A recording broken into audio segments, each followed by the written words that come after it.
friends गतकाली मैंने 21 जुलाई रे ओएसएससी सीएचएसएल एग्जाम रे मैथ रो गोटे क्वेश्चन आस्थिला travelling at 1/6 of its usual speed a man is led by 30 minutes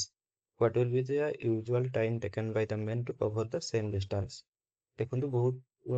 YouTube channel रे यार सॉल्यूशन दोजन कन्वेंशनल मेथड जोटा कि होची distance equal to speed into time देखो जदि आपण कन्वेंशनल मेथड रे करिवे तो आपको निहाती 1.5 ରୁ 2 मिनिट समय जीव कन्वेंशनल मेथडटा केवल आमर रोचे फंडामेंटल क्लियर पाई ଆପଣ ଯେତେବେଳେ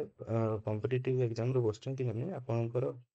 ଆପ୍ରୋଚଟା ସବୁବେଳେ ବେଷ୍ଟ ହେବା ଦରକାର ଏଟା କେଉଁ ଆପ୍ରୋଚରେ କରିଥିଲେ ଆପଣଙ୍କର ସହଜ ହେଇପାରୁନାହାନ୍ତି ଦେଖନ୍ତୁ ମୁଁ କହୁଛି ମୁଁ ଏଇଟା ଆପଣଙ୍କୁ ରେସିଓ ମେଥଡ଼ରେ କରିକି ଦେଖାଉଛି ସ୍ପିଡ୍ ଥିଲା ପ୍ରଥମେ ଧରି ନିଅନ୍ତୁ 6 ୟୁନିଟ୍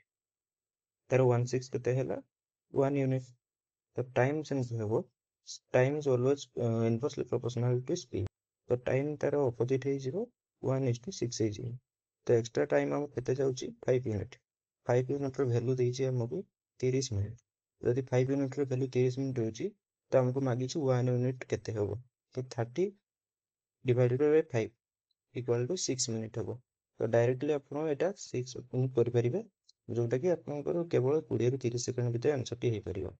जदि आपनको वीडियो टी हेल्पफुल लागिला तेबे सांग मानक संगे शेयर करंतु एवं चैनल को सब्सक्राइब करंतु बेस्ट अप्रोच पे